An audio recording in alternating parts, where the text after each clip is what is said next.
Welcome to the Unapologetic Man Podcast, the only podcast that's all about self-improvement, confidence, success, women, and being a man without making any apologies for it.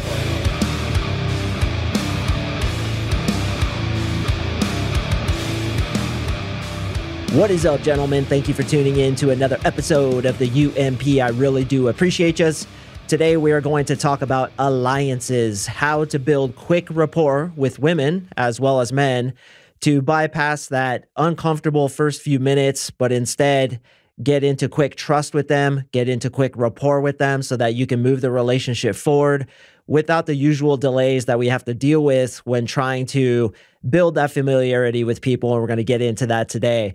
Before I jump into the content, I want to read you guys a quick testimonial that came from my 3-month coaching program.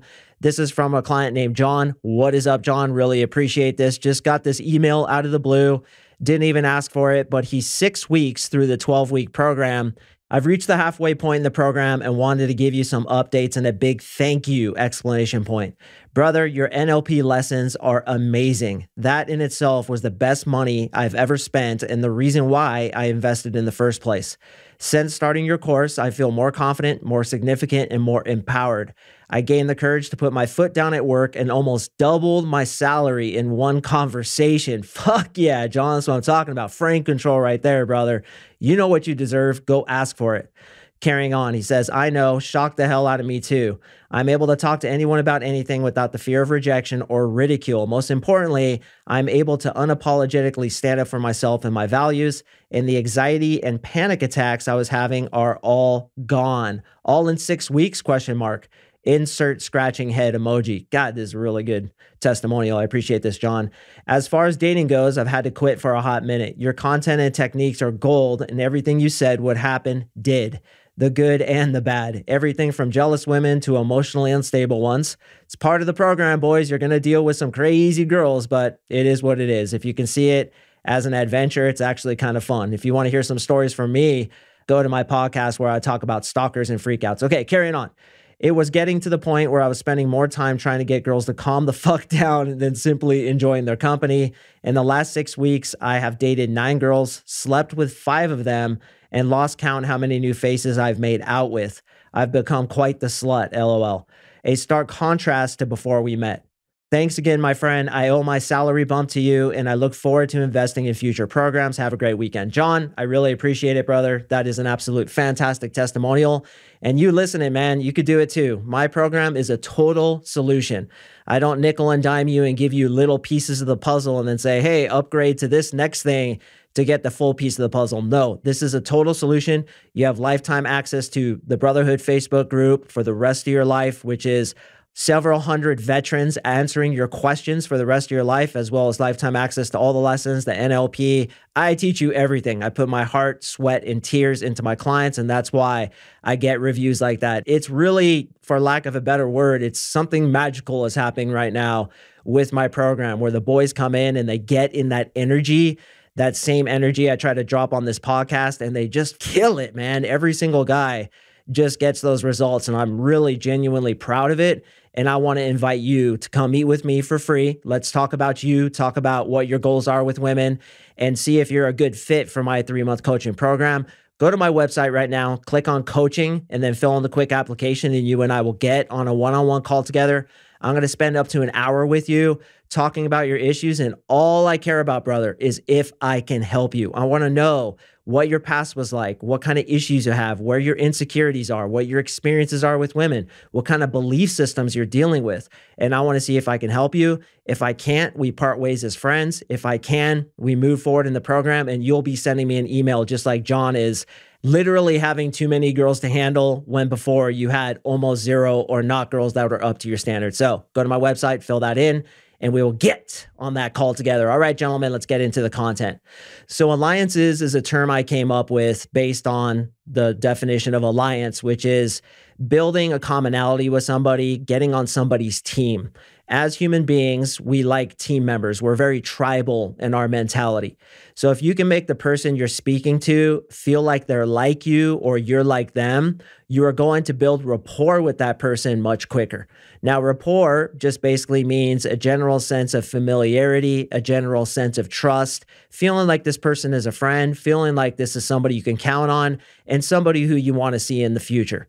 So when we go into conversations, it's really important that we build that familiarity as fast as possible, and we have tricks to do so, which I'm going to share with you in this episode.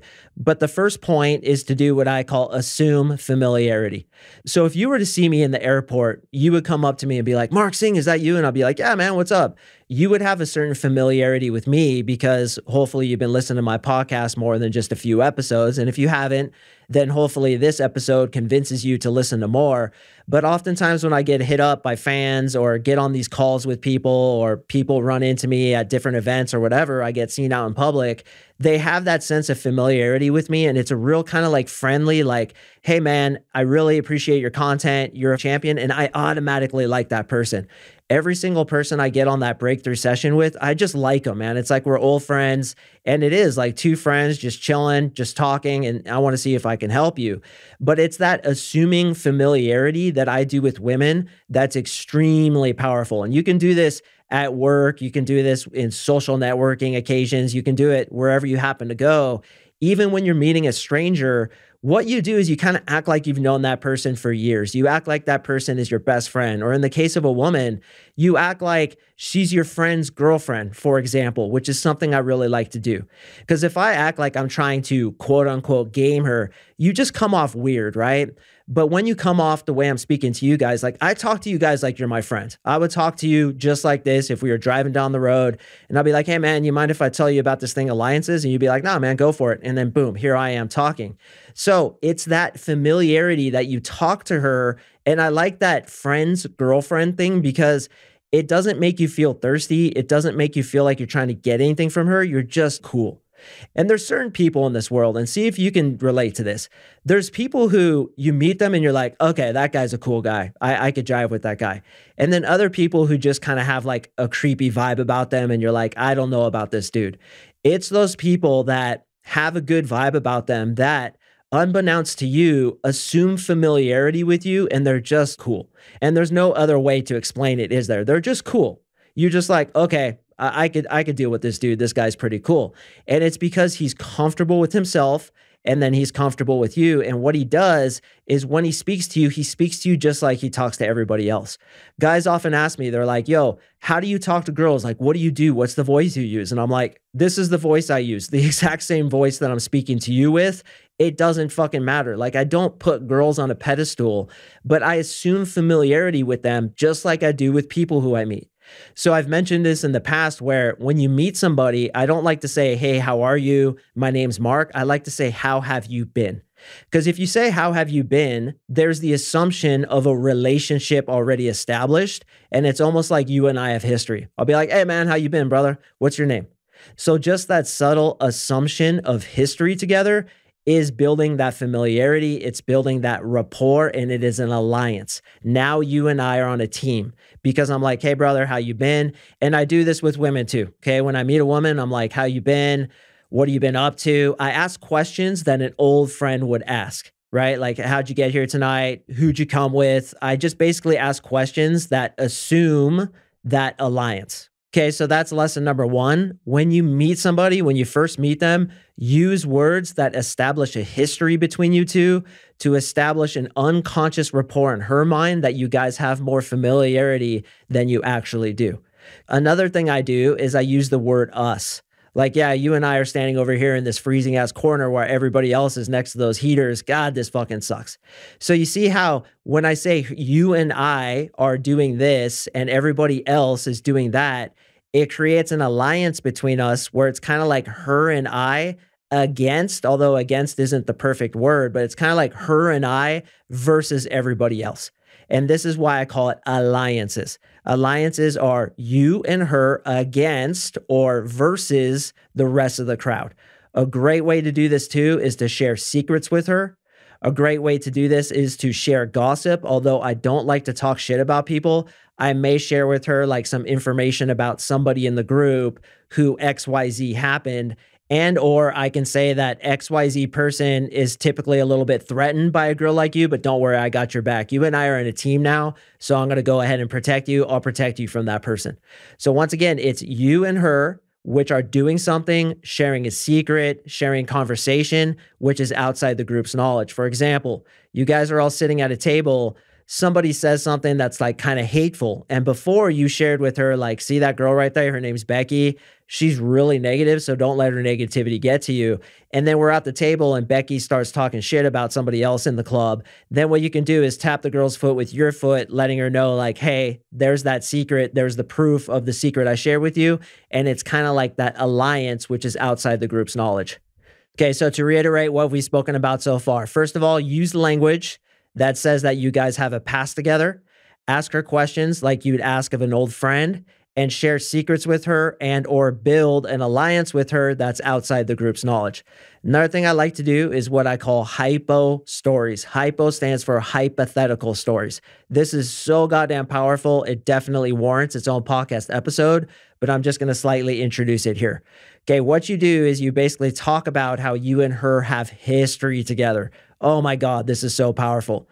So for example, I start stories with, remember that one time when we, okay, remember that one time when we were traveling through Hawaii? And you could give her like a little wink, letting her know that you're just joking around. And women really like to role play. That's why I call them hypo stories, hypothetical stories. So you basically talk about history that you and her have had in the past, and you make up like a funny story about it. So one that I always say is, I'm like, hey, remember that one time we went to Hawaii and I may wink at her? And now this isn't a bar and a nightclub. Remember, boys, girls just want to have fun. Okay, so I kind of wink at her and she's like, oh yeah, I remember that. And you're like, yeah, we were on the beach and there was like those sea turtles crawling up the beach and you wanted to save one of them. And I was like, no, she's just trying to lay her eggs. But you refused. You pulled her out of her egg pocket and fucking hucked her into the ocean. God, you're a hater, Jessica. You just don't get it. And she's like, no, you're the one who did XYZ. So what you're doing now is you're creating a situation in the past called the hypothetical story. And what I like to do is create a play fight or a situation where like she lost her shooter marble, she lost her fragile balance of her own composure, and she came unpeeled and did something completely silly. One thing I say is like, and remember, you got pissed at that damn hot dog vendor and burned down his poor hot dog stand. That poor guy, now he's homeless all because of you. And she's like, no, I didn't. And then what I do is I'll create like a play fight in the past. This is so powerful, guys. I really want you to steal this. I'll create a play fight. And then what do you think I do? Okay, so I talk about how she burned down the hot dog vendor's hot dog stand. She blamed it on me, whatever. I get arrested. I come out of jail. We get in a big fight. And then what happens after a fight, right? You know what it is, makeup sex. And then I tell a whole story about how we have makeup sex on the beach and I get super explicit if she's into it. Okay, if she's into it. Depends how the girl's vibing, what the deal is, but this is really powerful. Now, doing makeup sex on the beach may not be something I'm going to talk about in the initial conversation, at least not in the first few minutes. I'm going to do it when she's very obviously attracted to me. And this is the power of building that familiarity by telling a hypothetical story that happened in the past. Another thing I do is when her friend walks up, I'll assume familiarity with her friend. So I'm talking to a chick and then here comes the fucking ham planet fatty, linebacking cock block, flying off the 50-yard line, flying horizontally down the football field, ready to just annihilate me, fumble the football and carry it in for a score, which basically means rip that girl out of my arms. So the first thing you do when you see the linebacking cock block come, the mountain troll is on her way. She's like, dum, dum, dum, dum, dum. You're like, oh my hell, here she comes. Dude, assume familiarity. Be like, hey, what's up? She's been telling me all about you. Is it true that you're like the best friend a girlfriend could ever have? And she's like, oh yeah, that's definitely true. And then I'll do what I call the best friends test. I'll be like, all right, so you guys are best friends, right? And they'll say like, oh yeah, totally. I'll be like, okay, you want to take the best friends test? And they'll say, yeah, we do. And then I'll say, what shampoo does she use? Or what eyeshadow does she use? What was the best day of her life? What's her favorite food? What's her favorite movie? Anything that's between the two girls. So this is how I neutralize the cock block. Another thing I do is I pretend to the hot girl I'm talking to, okay? So I'm talking to a hot girl. The cock block comes storming in, And I'll be like, hey, what's up? How you been? And I'll be like, hey, her and I totally know each other. We go back like 10 years. So what I'm doing is I'm assuming familiarity and doing a hypo story with the cock block. Then the cock block wants to have fun. And she's like, oh yeah, we totally know each other. And I'll be like, yeah, we went to the same high school.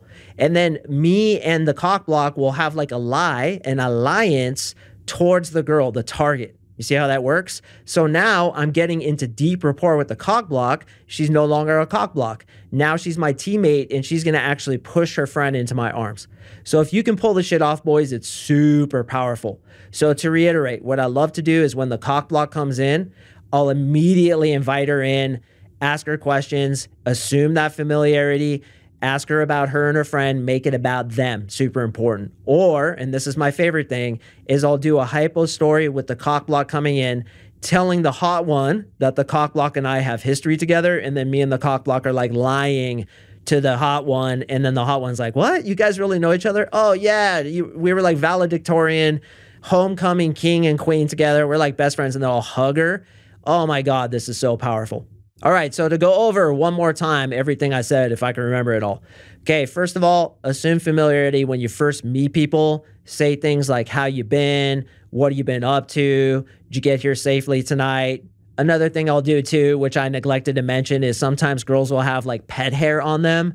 And I'll say, so you have a dog, right? How's your dog doing? Right? And I'll assume by way of like detective work, certain things about her, and I'll ask her about it to get that rapport, to get that familiarity.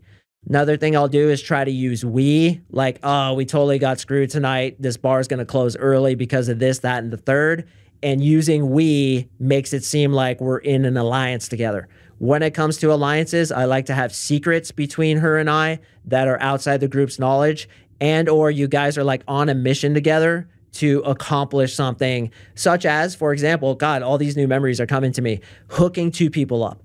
Right? You could be like, see that guy over there? She'll be like, yeah. See that girl over there? Yeah. I'm trying to hook them up. I really want you to help me do that. And she's like, oh, I'm totally into it. And then her and I have a teammate kind of relationship of trying to hook those two people up. And then what happens? You hook up with the girl who you're teaming up with. Genius, man. God, so much genius comes out of this. All right. Next thing you can do is tell a hypo story, something that happened in the past between you and her, because when the subconscious mind imagines something, it's almost like it actually happened, and she's going to feel that rapport for you. Going into that, you could talk about how you guys traveled together, you guys got into a fight, and if it works, if you're in the right stage of the conversation and she's already attracted to you, I cannot stress that enough, she's already attracted to you, you can do sexual tension by saying you guys got into a fight and then you had makeup sex on the beach. And then, bro, if she's really into it, you can like explain to her down to the detail how you were like licking up the inside of her leg, and then you just went around her vagina real slowly with your tongue, and then you just licked her clit just once, just real slow and soft, kind of like with the side of your tongue where it's softer. And then you slid your tongue all the way from her vagina to her nipples, and we're just sucking her nipples for a while, and then all the way back. Like, you can explain that whole thing. And she's sitting there like, oh my God, this is turning me on so much. Building sexual tension is the way to get same night sex, or at the very minimum, a makeout. If you're the kind of guy who wants to make out with chicks in nightclubs, I don't do that because it's blown up in my face many times, as I spoke about on that Stalkers and Freakouts episode, which was like a couple months ago. Okay, so building alliances, boys, is super goddamn powerful. You can also do it with guys. Just use those same techniques outside of anything sexual. You know, telling a dude a hypo story about you and him in the past would be pretty stupid. But saying like we teaming up with him to do something, using familiarity statements, those are the things that gain quick rapport with people, and those are the things that are going to make people like you more, which we all want. All right, gentlemen, I really do appreciate you listening. Once again, if you want to get on that call with me, we're going to get on about a 30-minute to an hour call and just kind of talk about your problems, see if you're a good fit for my 3-month coaching program. I'm not pushy. Honestly, like all I care about is whether or not I can help my guys. So if you're like, yeah, I really want to meet this guy, I want to see if he can give me this total solution that he claims he has to teach guys everything they need to know about getting girls, and at the same time doing NLP, which, as you might remember, I read about in the beginning of this episode from John's email to me. And like John, reprogram your brain so you feel like a goddamn 10, so you feel unapologetic about who you are, highly confident in yourself, feeling good and feeling like you deserve all these girls that John is currently getting, and putting yourself in that selector mentality. You are the prize, brother. The girl is not the prize. You are the selector. You choose from abundance, not scarcity. And then you have the same problem John does, which is like, how do I cut these chicks out? How do I organize them? Which, by the way, I coach heavily on that as well. First, I teach you how to get the girls. Then I teach you how to sift through them to get the best one. And then I teach you how to manage a meaningful long-term relationship all at the same time while reprogramming your brain, making you have the same self-esteem you were born with, because that's what you deserve. Appreciate you boys listening. I'm dropping another awesome one on Thursday that kind of pertains to this, so please stay tuned for that one, and I will see you in the next episode.